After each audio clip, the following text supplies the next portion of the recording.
எல்லாருக்கும் வணக்கம். பழைய வளையலும் பிஸ்தா ஷெல்லும் இருந்தா அழகான கிராஃப்ட் நமக்கு ரெடி. இந்த மாதிரி பழைய வளையல் இருந்ததுன்னா அதுக்கு ஒரு புது வடிவம் கொடுக்கலாமா? இப்போ இந்த மாதிரி வளையல் எடுத்துட்டு B7000 க்ளூ இல்லைனா ஃபெவிபாண்ட் யூஸ் பண்ணி இந்த மாதிரி அழகாக ஒரு வளையலுக்கு மேலே இன்னொரு வளையல் நீங்கள் ஒட்டிடலாம். ஃபெவி குவிக் இருந்தாலும் அதுவும் நீங்கள் யூஸ் பண்ணலாம். ஆனால் கை பத்திரம்.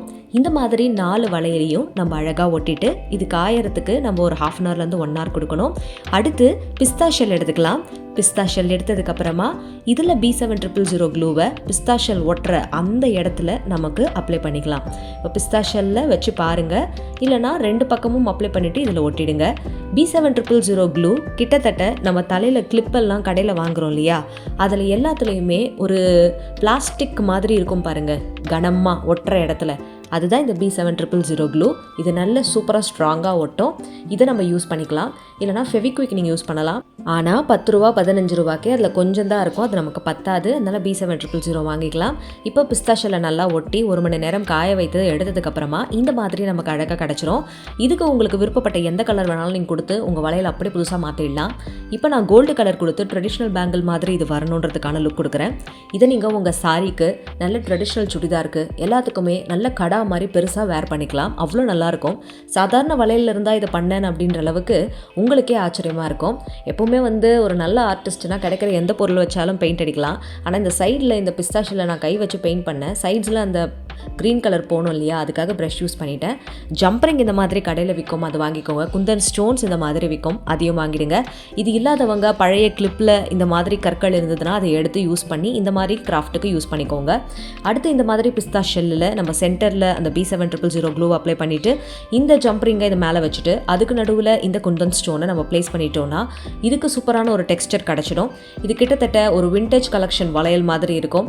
நிறைய பெரிய பெரிய பிராண்ட் ஆன்லைன் சைட்டில் போய் பார்த்தோன்னா ரொம்ப அழகான வளையல்கள் எல்லாமே ரொம்ப கனமாகவும் கடா டைப்பில் ரொம்ப பார்க்குறதுக்கு அழகாக இருக்குது. விலை மட்டும் பார்த்தோன்னா 5000 ரூபாய் 6000 ரூபான்னு சொல்கிறாங்க. அவ்வளவு விலை கொடுத்து இப்படி ஒரு வளையலை வாங்கி 3 மாதம் 6 மாதம் குறைந்தபட்சம் வச்சுப்போம்.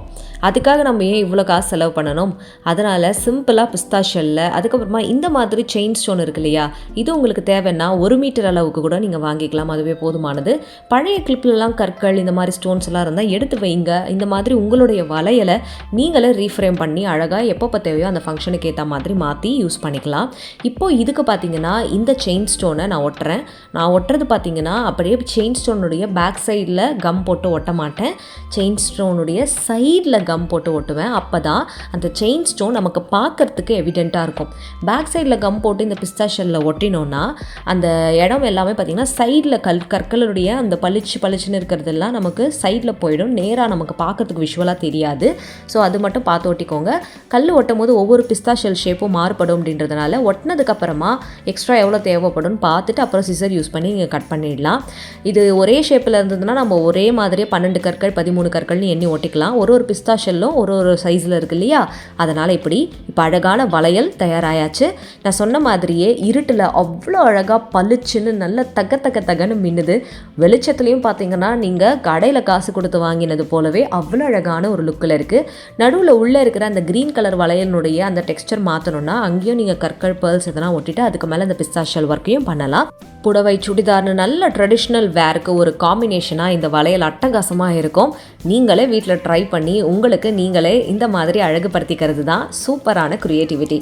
நிறைய பேர் இதெல்லாம் வேலை எடுத்த வேலை, எங்களுக்கு வர வேலை இல்லையா, அது இல்லையா அப்படின்னா எல்லாருக்குமே வேலை இருக்குதான். ஆனால் அதுலேயும் சில பேர் க்ரியேட்டிவாக நம்ம புதுசாக ஏதாவது பண்ணணும்னு ஆசைப்படுறவங்க இருக்காங்க இல்லையா.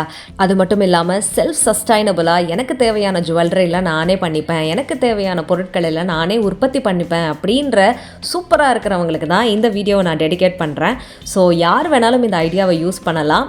என்னென்னவோ பண்ணுறோம், இதை பண்ண மாட்டோமா? இந்த அழகான கியூட் பேங்கிள் ஐடியா உங்க எல்லாருக்குமே பிடிச்சிருந்ததுன்னா மறக்காம இந்த வீடியோவை லைக் பண்ணிடுங்க. இந்த பேங்கிள் பண்ணும்போது உங்களுக்கு ஏதாவது டவுட் இருந்ததுன்னா மறக்காம கமெண்ட் பாக்ஸ்ல சொல்லுங்க. உங்களுக்கு ஹெல்ப் பண்றதுக்கு கைட் பண்றதுக்கு தான் இங்க நான் இருக்கேன், கிராஃப்ட் ஆர்டிஸ்ட். இந்த ஐடியா பிடிச்சா லைக் பண்ணுங்க, கிராஃப்ட் பண்ணுங்க, ஹாப்பியா இருங்க. அடுத்த வீடியோல சந்திப்போம். பை.